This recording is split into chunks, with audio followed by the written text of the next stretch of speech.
So, traditional Jewish, Christian, or Muslim. To understand atheist and agnostic. Welcome, Preston. Thanks, Katie. I'm very excited for our special guest today on The Holy Watermelon Podcast. Okay. Welcome, Frank. Thank you. We're very excited to have you. You've been on our radar for a little bit ever since your son told me about your life. Okay. And so we're going to talk about that today. So Yeah, we've actually been talking about having you on the show for years. Okay. That's typical of my son, too. Sure. He gave me a gift, and I had to, Father's Day, they asked me, what do you want for Christmas? I said, well, if I could get my Father's Day gift, if I don't, I'd ask for that. Sure. Lo and behold, that arrived. yeah, we, Mark, if you're listening, we went for beers and I finally said, Mark, you have not emailed me back yet. Then he got on it. So, hi, Mark. Thanks for getting your dad on the podcast. So your story was really interesting to me because you used to be a priest. Yes, it sounds like you had some pretty interesting placements. Is that the right word? Mm-hmm. And then you chose to leave? I decided to have children. Okay. And I couldn't manage that as a priest. They wouldn't allow me to do that. Right. Some people break the rules, but I like that you chose to follow the rules. Oh, yeah, I followed the rules. Good follower. So maybe let's start at the very, very beginning. What inspired you to join the seminary, and how old were you when you made that choice? I was 18. Oh, wow. 1957, 56. I decided to join the order. Basically, I was afraid of going to hell. My brother was a priest, and I was in a private boarding school for boys. That wasn't a minor seminary. It wasn't just for guys that wanted to become priests, but it was run by priests and members of the order. And so I went on retreat in these, fires of hell and that sort of thing. And so he said, you have a vocation because you're smart, I was a good student, you're healthy, and you're morally correct, sort of thing. I had trouble with certain behaviors when you're a senior adolescent. Sure. The church was very puritanical at that time. So I thought, well, I guess I'd better go. And to my surprise, I fitted in right away. It was a very good experience. The first year is a year of introduction to the order. Belong to the order of the Oblates. And so you don't study anything, you just learn to pray and to meditate and find out what the regime is like and what it means to live if you're practicing the 3 vows of chastity, poverty, and obedience, which are religious vows. And so we were about 30 guys about the same age. I was among the younger ones, 18, most of them 19 or 20, but in that group from Western Canada. And I felt very comfortable with everything that was happening. And one of the big issues is the urges for certain behaviors became irrelevant.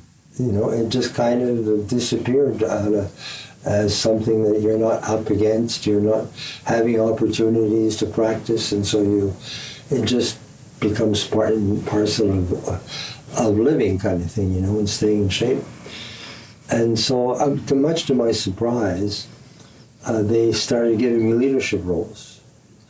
And that was the first time I had a bit of a problem at home because I was the youngest of a family after 5 girls. And for some reason, I could do no wrong as far as the girls were concerned. Or the girls closest to me and my mother. And so I could do no wrong, but then at school, I skipped grades quickly. I finished grade 12 at 13. I was 13 years old and finished grade 12. And so I never fit in with the guys, sort of thing, at the boarding school, for example. And so they talk about girls. What the hell are you talking about, sort of thing. My brother, who was a priest, made me lead a book on a chaste adolescence, chaste in the sense of pure. Mm-hmm. I had no idea what we were talking about. I kept falling asleep reading the book, at 12 years old. But that kind of disconnect disappeared when I was in the minor seminary. So they decided, because I was reasonably good in school, they'd send somebody from Alberta every year to Rome to do their studies there. So that's how I ended up in Rome. And so that kind of answers your question. Yeah. As you can tell, my answers tend to be lengthy. That's great for this kind of medium. Exactly. I was going to say that's exactly what you want for a podcast. So how long were you in Rome for? And did you actually serve as a priest in Rome, or was that just your education? No, it was quite interesting. Rome is a very interesting place. Mm-hmm. And the house we had 100 guys my age, sort of 20 to 30, in that age, from about 25 different countries. A lot of them from French Canada, there'd be 20 or 25. And there'd be about maybe 7 or 8 of us from the rest of Canada. But then from Sri Lanka, France, Ireland, England. And so that was very interesting. The university, 2 different universities were split up, some of us to the Jesuits, which is an order, and then the others to the Dominicans, which is another order. Both of them tend to be intellectual types of orders, high skill. So that I was used to being first or second in class. I had trouble competing with these guys. Some of them had a PhD from Oxford, and as well as one from the Sorbonne. That kind of ability. And so when you take the top of the group out of Quebec, as compared to out of Alberta, in the French community, you get a pretty fine selection, sort of thing. Competition was pretty stiff, sort of thing. But it was very liberating intellectually. I grew up in a church that was very anti-Protestant. The Catholics were fighting the Protestants, And so it was very puritanical. We're going to be more puritanical than the Protestants, sort of thing. And so Rome was very stimulating intellectually. All of our professors at the University of Dominican, if you were studying scripture, they had to have at least 3 PhDs and then speak 5 languages. So they had to speak languages like Aramaic as well as Hebrew and Greek and other Oriental languages, because in the 20th century was the real discovery of all the old texts and that sort of thing. So it was very, very stimulating, and it was very, very liberating from a religious point of view, because we had the superior had nothing else to do but prepare his talk every day to the seminarians. He was from Belgium, and very gifted scholar, and it was all about freedom. And the gospel gives you freedom. That's the name of the game. That to me was incredible, coming from St. Paul, Alberta, or Edmonton, kind of thing, having been told all the time, you're going to do this, if you don't do this, you're going to hell, if you don't do this, you're going to hell, and all the bad things that you do. No, God came to tell you that you're beautiful, that you're great, that you're lovely. You just have to let Him take care of you, sort of thing. He's in charge. So it was very liberating and very personally enhancing. You developed a good sense of self-worth in that kind of a situation. And it was interesting because obviously the Vatican is a great organization and runs a church, but we find out what it's really like, sort of thing. There's a big difference between what they say you're supposed to and what they do, And at that stage, this was before the Vatican Council, the Vatican II Council, and so it was a real challenge, to find out, okay, who can you really trust, and what are all the phony, what's all the phoniness that's happening? It was interesting because the house where I was in, there was 100 guys, and there was no abuse of any kind, at least that I was ever aware of, sort of thing. And people were very open and talking. There's 20 guys in our class, and I still remained in touch with 1 or 2 of them, kind of thing. And it was a very I think, a very healthy environment. You know, we would have 2 days a week to go out and visit the city. The rest of the time it was study and pray, and you get an hour a day to do physical exercise. You could play soccer, a couple of things, but it was mostly, you know, work and study and learn how to develop spiritually. That was the idea. Okay, so we were taught the classical methods at that time that were pretty, how would I put it? They're foreign to the gospel because they developed as a result of the Protestant Reformation.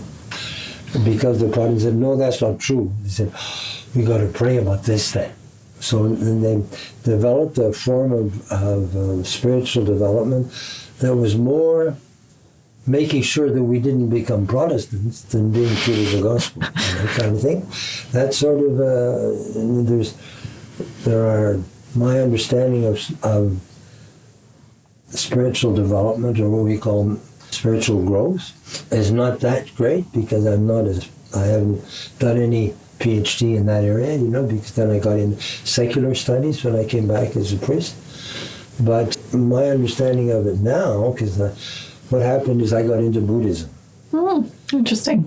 By accident, and found it incredibly productive to deal with emotional turmoil. Very, very helpful. So I really got invested in that for, I would say, about 5 or 10 years. This was after I had children. And because you handle your emotions more easily when you're not living with anybody else, you know, kind of thing. It doesn't show that you have a problem. Whereas then I did, so I took it up and found it very productive in terms of emotional maturity, dealing with anger and with depression and sadness and these sorts of things. Very, very helpful. But I couldn't get into the metaphysics of it, the reincarnation and the various levels. And so my parish priest had gotten into a system, a method that came out of America, out of the United States, called the centering prayer.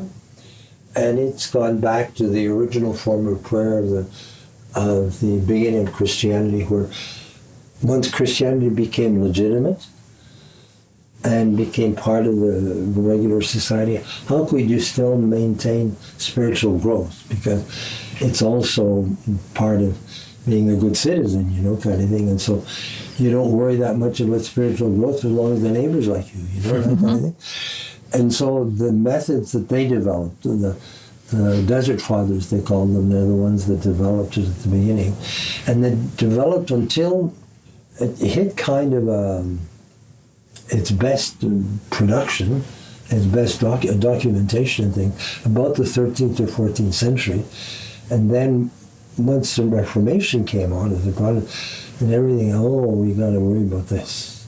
So you got away from what could have been common to all of the religion, to fighting with each other, you know, making sure that we were right and that sort of thing. And I'm oversimplifying, of course, but that's how I perceive it, you know, kind of my perception of it. So basically I got involved with that, and so I'm still into that kind of a situation. But I found, because it's faithful to the idea of the gospel being a form of freedom, you know, that we are liberated by the good news, and that it's one of positive growth, that we're all sinners, you know, that's not news. And so why would you worry about it? I mean, that's the name of the game, sort of thing. Just have to come to terms with the fact, but God is going to take you anyway. You know, He likes you the way you are. You do dumb things, you know, and so that's part of the human condition. But fundamentally, it's a joy ride, you know, sort of thing. That's what we want it to be. That's what the gospel seems to say. The method of meditation that we use now, they call it centering prayer, that developed in the United States, has gone quite international. It was quite broadly practiced in Latin America. And so it's become very ecumenical. I did a retreat at their main center in Colorado, and you had Protestants and Buddhists and the Jewish faith, and you had an atheist doing the same retreat, kind of thing. Because the spiritual growth pattern for all of us is fundamentally very similar. If it's healthy, if you're not hung up about certain particular things and are really concerned about liberating the spirit, and that you try and follow the gospel fundamental method, we have a lot in common, sort of thing. It seems to make more sense. I'll go on forever. You probably ask questions. We have lots of questions. So, how did you get the assignment to work in the Vatican as a priest? How generally do these assignments get made? Okay, well, basically, it's the Bishop of Rome. Right. Okay, the Pope is the Bishop of Rome. Yeah. So it's the bishop's job to hire people, and so he's got support staff that do the hiring as well. If you want the job in the Vatican, you have to go through your own bishop. Okay, and So you got to put in for a transfer. Well, yes, Okay. but you're working still with him as your boss. You then transfer to the Diocese of Rome, Okay. fundamentally. And so, depending on which area you want to get into, and most of the people that want to work for the Vatican are Italians. Sure. Because it's part and parcel of their citizenship, and their practice of being a priest is much more that of being a government employee, kind of thing, because it's a big government, it's an important government. Mm-hmm. And so I know when I was there anyway, I can't say for what it's like now, but their celibacy was more of a title than practice, that sort of thing. I've heard rumors. Yeah, that was, well, I know of two people that I met that were priests, but practicing a different kind of celibacy That's a nice way of putting it. than I was. I'm sure it wasn't, and according to them, it's not that well, not everybody, sort of thing, but it wasn't unknown. Right. I guess that was the best way of describing it at the time. None of the people that I was with ever thought that they would want that kind of a job, being a functionary of the government, basically. That's what it is, especially at that time, before the Vatican Council. And so, because it was basically a big government and you followed the rules and that's what you did, you're basically a civil servant. And you become a member of the order, I think it was true of 90% at least, anyway, the guys that I was with in the seminary, is you want to go and spread the good news, You had a good experience, and you want to be able to share that sort of thing. You're also concerned about being successful at it, in terms of if you're going to be in the parish to preach well, to be able to relate well to people, if you're going to be into education, to be a good teacher, those sorts of things. But becoming a bureaucrat, I can't think of anybody in my class. For example, there were 10 of us in our class, or 20 of us, I guess. I can't think of any of them, though. Maybe somebody from Sri Lanka, I'm thinking of. We used to give him a hard time because he was a very devout follower of the Queen. So maybe he would like to be a civil servant. I don't know. So how do you get engaged with somebody's journey on the gospel path when you're a government functionary more than you are a parish priest figure? Well, typically, they will have another function in a parish. Okay. They'll be in a parish, or maybe in a school, working as a chaplain, or a hospital, or another institution. So they do have more than one job. Typically. Okay. Typically, and Cool. it's not universally true. My guess, from what it was like when I was there, would be 75% would be involved in other forms of ministry. Okay. Kind of thing. You also worked in New York City, if I'm not mistaken. Correct. That feels like a pretty prestigious placement. So when did that happen in your career, and what was that experience like? I feel like there's a lot of Catholics and a lot of money in New York. So It wasn't prestigious at all. No? No, it was just replacing somebody that went on holidays for the summer. Oh, okay. It was just summer placement. Okay. Sort of thing, you say, the Priesthood. I was in New York 4 times, 3 times as a priest, and then I registered at Columbia University. I had to do a PhD. Well, I wanted to do a PhD, and so what happened is that when I came back to Alberta, I became quickly appointed president of the school where I was teaching, and then when I was president, we decided to become part of the University of Alberta. And so we had to have PhDs, basically. And I had a couple of masters, one in theology, one in art, but I didn't have a PhD.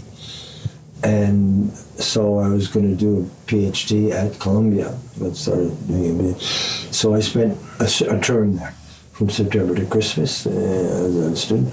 Whereas my work as a priest, I wasn't a priest anymore. I was having children. I'm busy getting organized to have children. But when I was functioning as a priest, it was just the 2 months, July and August. So basically you're replacing the other priests that were helpers in a parish.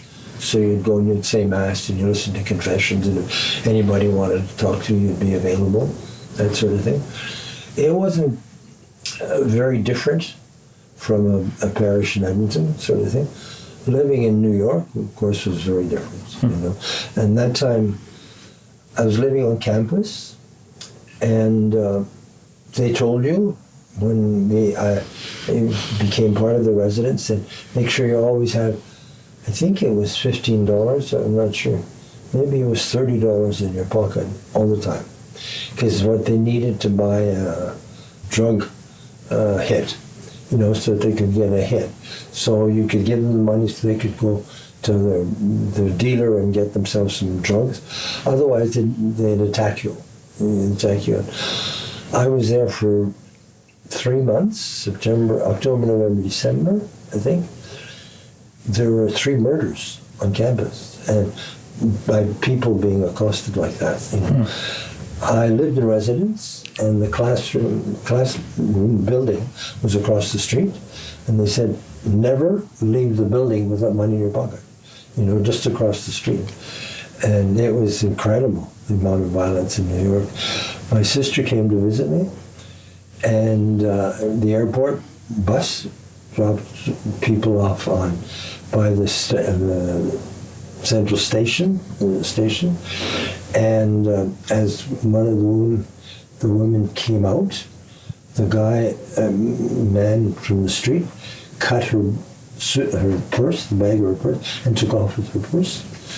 And so the driver of the bus ran after him, and he grabbed the guy, and the guy used his knife and ran it up his arm, sort of thing, and the guy's blood all over his face. So my sister came to visit me. She wouldn't let go of my arm any place we went. Sure. I don't blame her. She was hanging on to me, and we went back. And the whole family, me and my wife and my children, we all went back about 20 years ago, and there was no violence.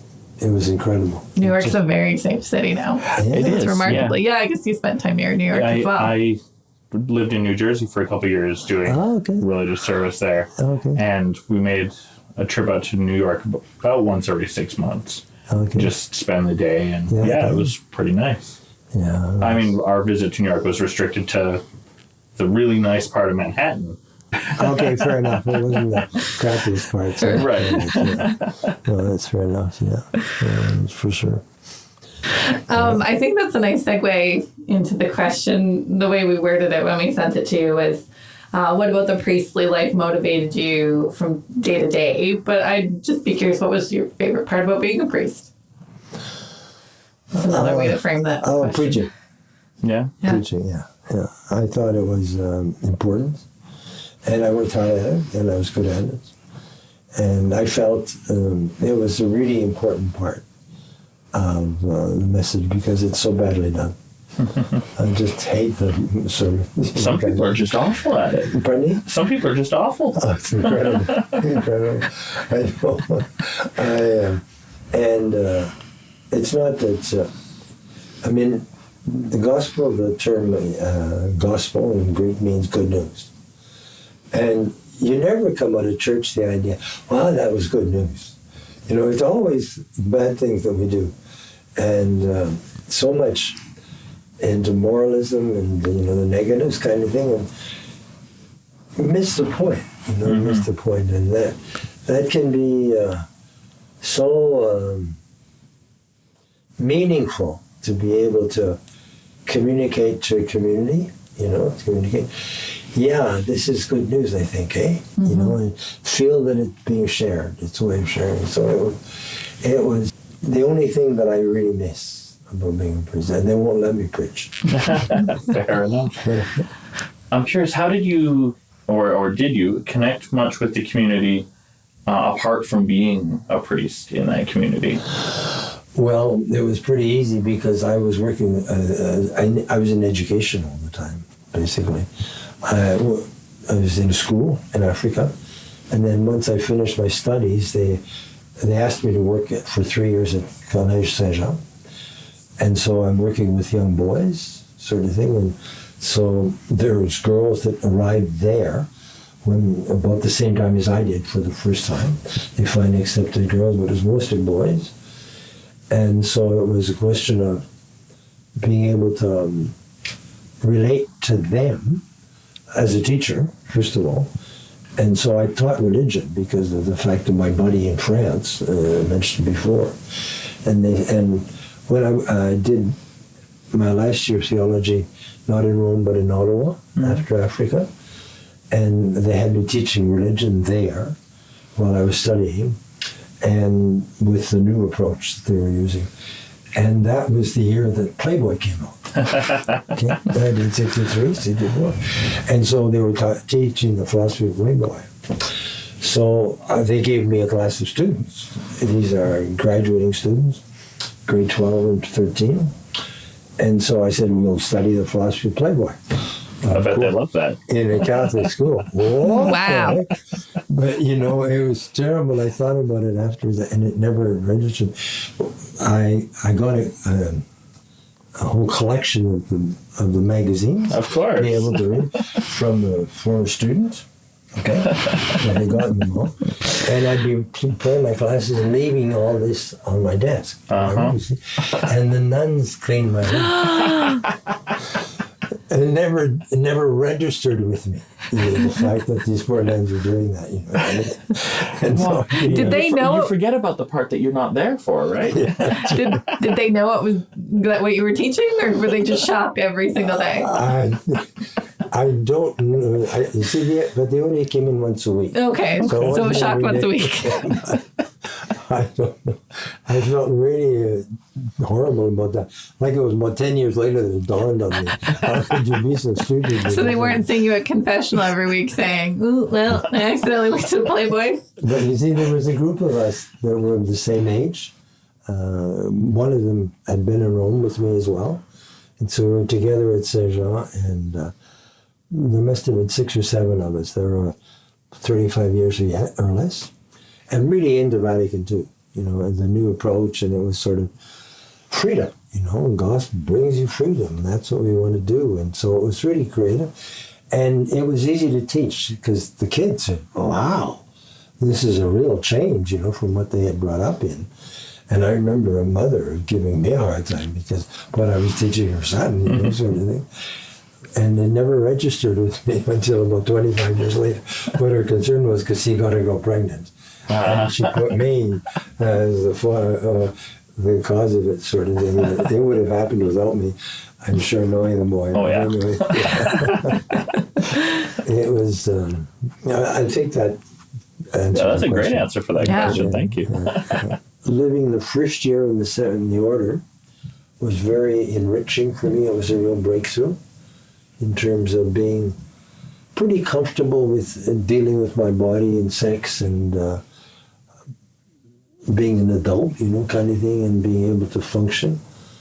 After that, it was a lot of it was tied into the studies. You have a heavy load of studying to do, to maintain. I think most of the time you're into plodding along, day to day, sort of trying to get through and making it through. I think Buddhism was a real breakthrough in terms of finding a way of emotional maturity through spiritual growth, tying it into spiritual growth. To me, freedom, as you can tell, is probably a very important value in my life, Absolutely. Yeah, that I work hard at. And alcoholism was very liberating. I became an alcoholic once I became an administrator. I was appointed rector or president of the school, at college. And then you have access to a lot of alcohol. Sure. And I had trouble with it as a teenager, too. I didn't have trouble with it in the seminary because it's controlled for you. You don't have access to it. But it became a problem, and so I joined AA, and that was very transformative. I was telling my grandson today, as a matter of fact, I picked him up after his haircut, and he said, I don't know how we got on this subject, but he was asking me about AA, and I said, I knew I had trouble, and so I joined AA, and it was a group of men that were very strict. You didn't drink at all. You didn't smoke pot. You didn't take marijuana pills, tranquilizers and that sort of thing. You're sober, but very supportive, very supportive. And so that to me was very meaningful, that support group, I remember I was having a lot of trouble with staying sober, not drinking, and it's mainly because I couldn't sleep. And so I came to a meeting one night. I'd been in the program maybe 3 or 4 months, and I said, I think I'll take some sleeping pills, And so the guy says to me, well, we'll talk about it after the meeting. And so I sit down, and the guy, my sponsor, there's one guy who's your sponsor, right? So he says to me, I don't know what the hell, you might not sleep, but I sure as hell won't. And that came through, there was a real sense of bonding there, kind of thing, that was very powerful to me. And I couldn't get rid of the obsession. So I was going to meetings twice a week. And there's 12 steps in the program. And having been trained as a priest, it's a piece of cake. You've done all that stuff. So it ain't no big deal. But I'd wake up in the morning, and I never had trouble drinking before until after work. It was my reward for having got through the day. And I'd wake up, oh God, it'd be nice to have a drink after work. And the problem is it wasn't a drink. It was 2 drinks and then wine and that sort of thing. So I couldn't do it, kind of thing. And I hadn't had a drink for at least 6 or 7 months. And I still had that obsession every morning, wake up in the morning. And so I had told myself, because I had had slips before.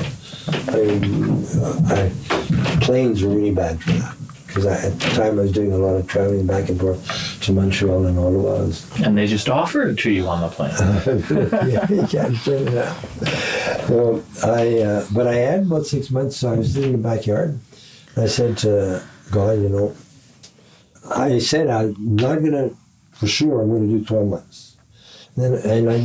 Then I'll get my head straight. Because when I first came into the program, couldn't get over from month to month how screwed up my thinking had become. It was unbelievable.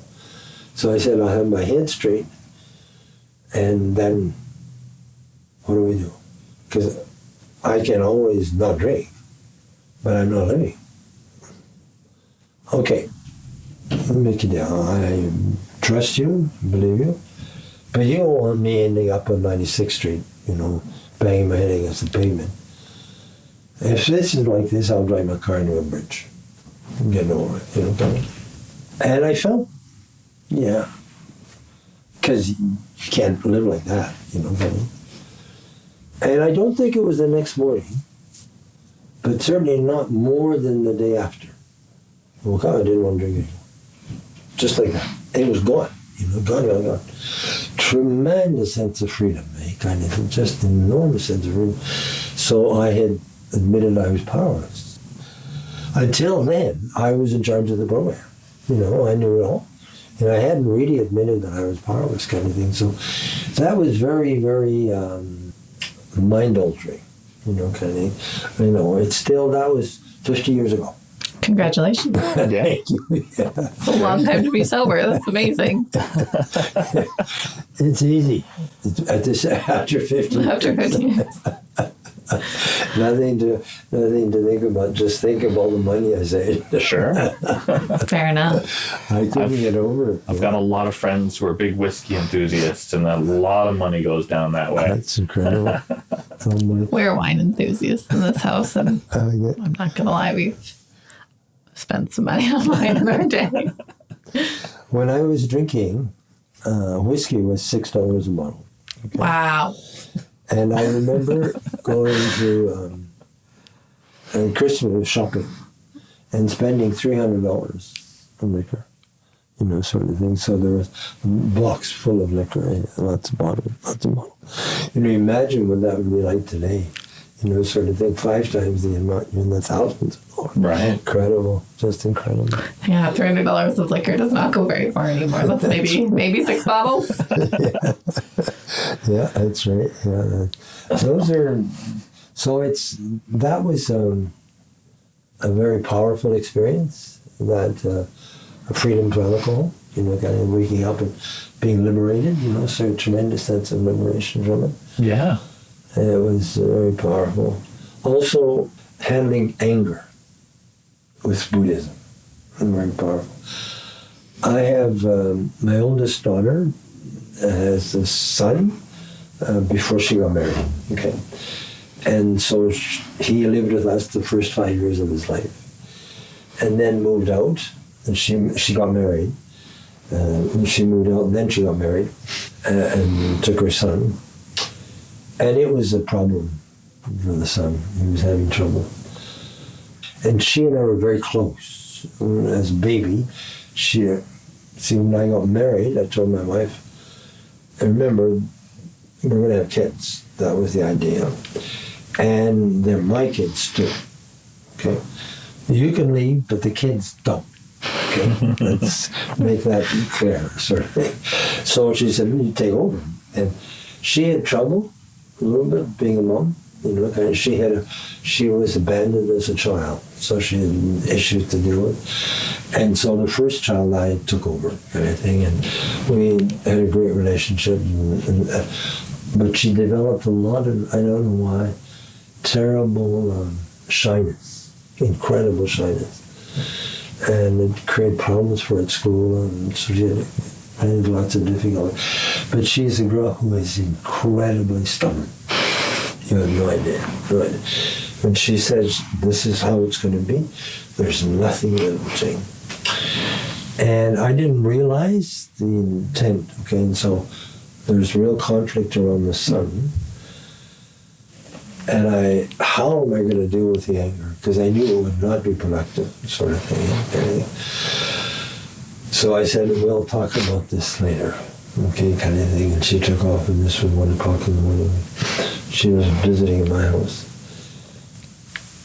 And it took me 10 minutes, 15 minutes to recognize how angry I was and look at the anger and what it was doing to me and put it down. And prior to that, it would have been three days. You know, I'm walking all over the place, going for walks, and what do we do about her, and, you know, screaming and that sort of thing, you know. It was just so that was incredibly liberating to know that, yeah, I do get angry quickly. You know, I do get angry really quickly. And so my grandson, this guy, lived with me. He's coming back next week, as a matter of fact. Lived with me, and forget what it was he did, but I said, you can't do that. And he said in French, go fuck yourself. And under our normal circumstances, I've taken the glass and thrown it at him. Do something you really want. And I don't think that's going to help. I don't think it's going to help.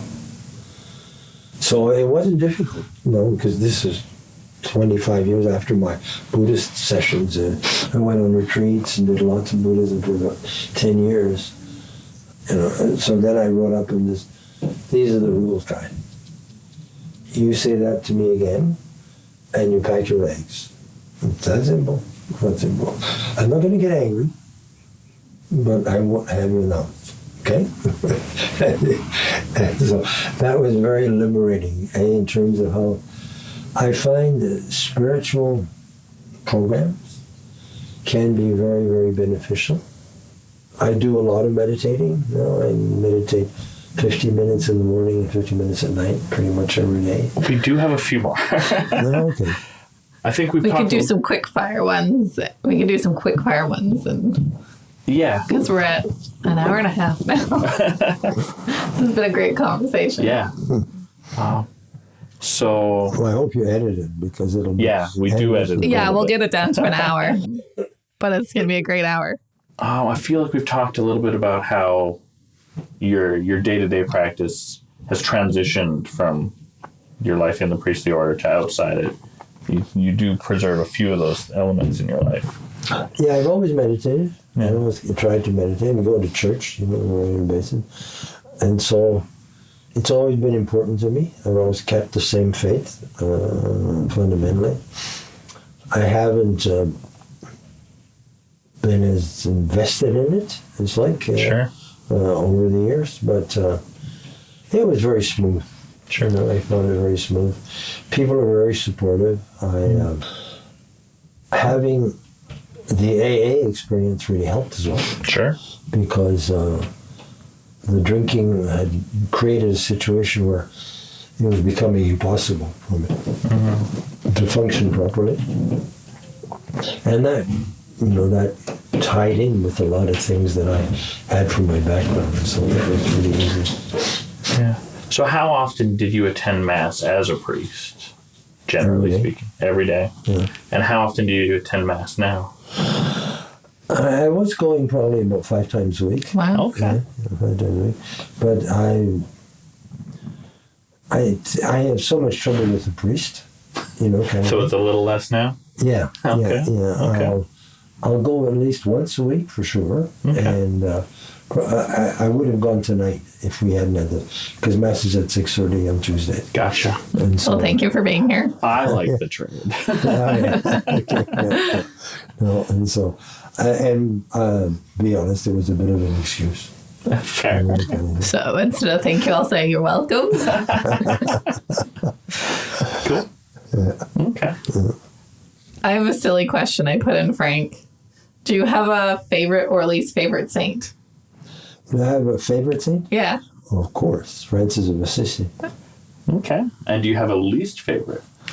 I say Well, actually, a better follow-up question is, why Francis of Assisi? And then, if you have a least favorite, you can tell us about that one. he loves poverty. Okay. He loves Good answer. poverty, yeah. And he's just a lovely man.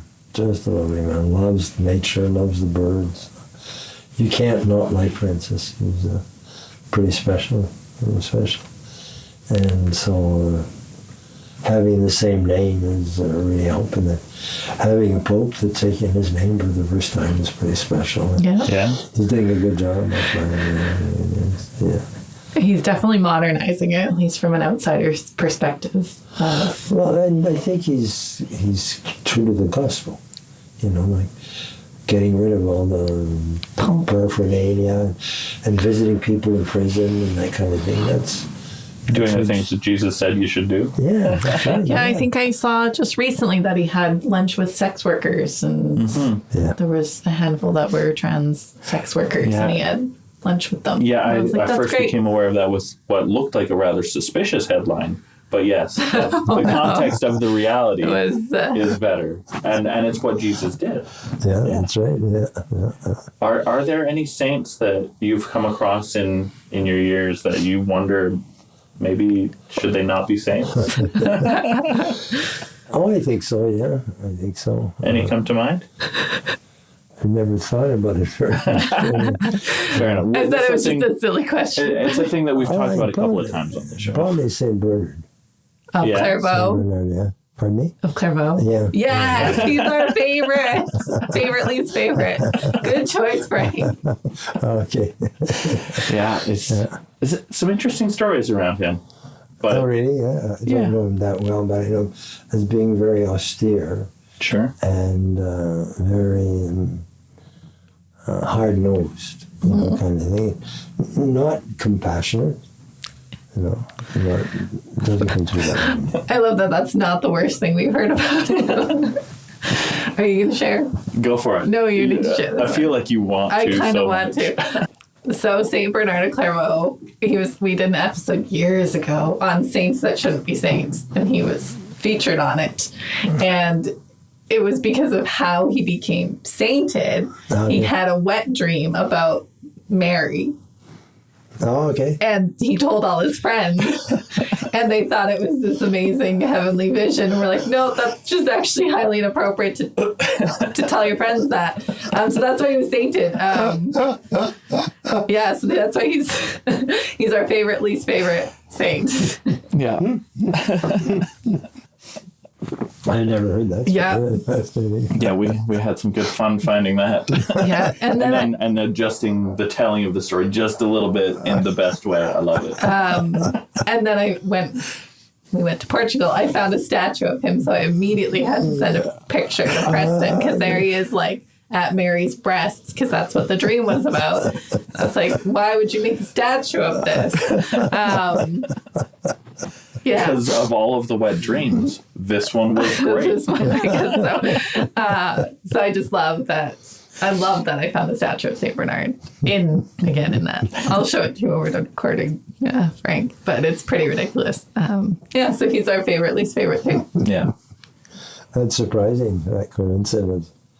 I'd never heard about the wet dream business. Yeah, it's something. It's something that So I'm curious. I think it was like 2 years ago now. We talked to a younger man who had checked out the discernment house and ended his path towards the priesthood there. Okay. And was that part of your experience as well, going to a discernment house before going to seminary? Yeah, so that's what we call the novitiate. Okay. That's what we call that the novitiate. It was a year process. And probably a third of the guys left. Okay. Yeah.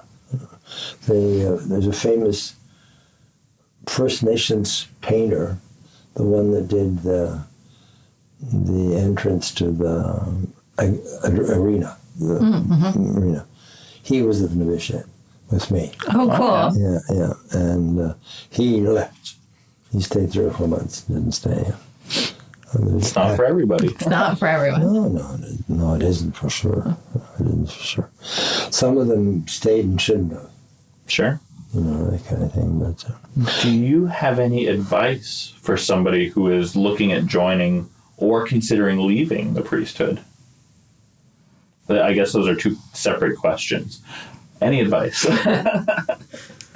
not really. I don't think so. Okay. I think the Pope did a very interesting speech in Quebec City before he left Canada to the seminarians, the guys that were going to be eventually priests, telling them what it means to be a priest in the future, because he's recognized we live in a secular world. People like you are the norm, kind of thing. And so, what kind of priest do these people need? What kind of priest do you want in that kind of world? And he said, well, of course you have to believe in Jesus. Yeah, otherwise, doesn't make any sense. Yeah, you're in the wrong business if you don't believe in Jesus. Yeah, you're going to have that. And you're going to know what his message. The message is you got to love people. So you got to love yourselves. Okay? So there's no point going out and telling people, you know, Jesus loves you and you have to love your neighbor. If you don't love anybody, and if you don't feel loved by anybody, why would they join you? You know, it doesn't make any sense. And so, to me, that's the message of someone that wants to be part of the ministry, you know, kind of thing. If you want to help the community grow, you have to make sure that's what you want to do. You know, you want to create a community where people learn to be in touch with each other, to respect each other, to believe in each other, you know, and that Jesus is there doing it for you because we screw up. Mm-hmm. You know, we're going to screw up all the time, and so He'll give us the support so that we can kind of make amends and keep going, you know, sort of thing. That, to me, makes a lot of sense, you know. And not many bishops buy into it, but what can you do? That's tricky when the bishops don't buy into it. Yeah, because they still have a lot of power and authority, you know, kind of thing, and a lot of influence. Right. They have, a lot of people respect them, you know, kind of thing. And sadly, I think, because sometimes they don't think they deserve it. I have good friends that are excellent bishops, but don't belong in the 20th century. You know? Sure. I'm curious if, talked about some of the big changes, if the Pope were to say that priests could marry before you had left, mm-hmm. would you have stayed? Yeah. Yeah? For sure. I just wanted to have children. That was a big thing. And I couldn't have them by myself. Right. So do you find yourself supporting that movement, that change should be made now? Oh, yeah. Yeah. Sure. No, I think Vatican II got railroaded, you know, and anything that is along the lines of the Gospels and the messages that was there before Constantine, you know, the emperor there, that's a path for the future. The rest is just twiddling your thumbs until he goes up on you, you know, kind of thing. And it's sad because a lot of people invest a lot of time and energy, you know. I see the priest that we have, for example, who comes from Africa. I find it very sad that he can't really, he's being fulfilled in a way that doesn't make any sense, you know, and long term it's going to, he'll inevitably have a lot of trouble not being bitter, you know, how it's turned on him. Right. He's trying to be a buddy of the guys, you know, sort of thing, but the guys don't need buddies, you know. They need a message that talks about the kindness that's around them and that they can be able to share in, you know. Sad. Yeah, it's a tough thing. I mean, I think it would bring a lot more people to the priesthood knowing that they could be married and have kids. Yeah. Which would I think rejuvenate a lot of the Catholic. Definitely solve that shrinkage problem, I think. Yeah. I'm not sure because you see, the other Protestant denominations have married priests and I think they have the same problem.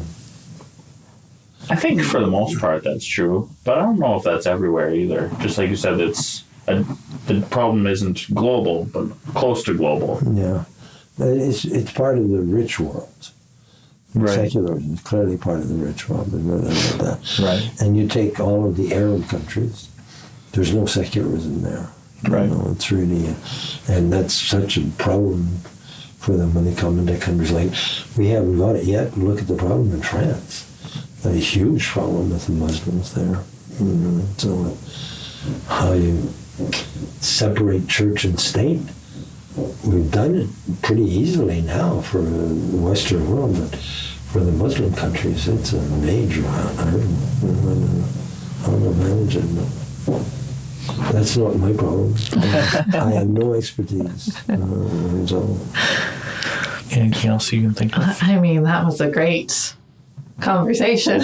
Been a fantastic conversation. thanks Just for shy of your 2 time. hours. Yeah. We can shut it down now. I think so. Yeah, well, Getting we're more gonna. closing. Yeah, so thank you so much for coming, Frank. Okay. We appreciate your time and your stories. I enjoyed it. Good. So glad to have you join us. For our listeners, don't forget that we've not only got our regular social media stuff on Facebook and Instagram, but we've also got great opportunities to support us financially on Patreon and Spreadshop, where we got some great merch if you don't want to just pay for more audio material. Is there anything else I'm forgetting? You forgot our Discord. We're on Discord and YouTube. Wow. To continue this great conversation. Yeah. And until next time, everyone, peace be with you. Okay. By the late Middle Ages, the Christian Protestant had fulfilled its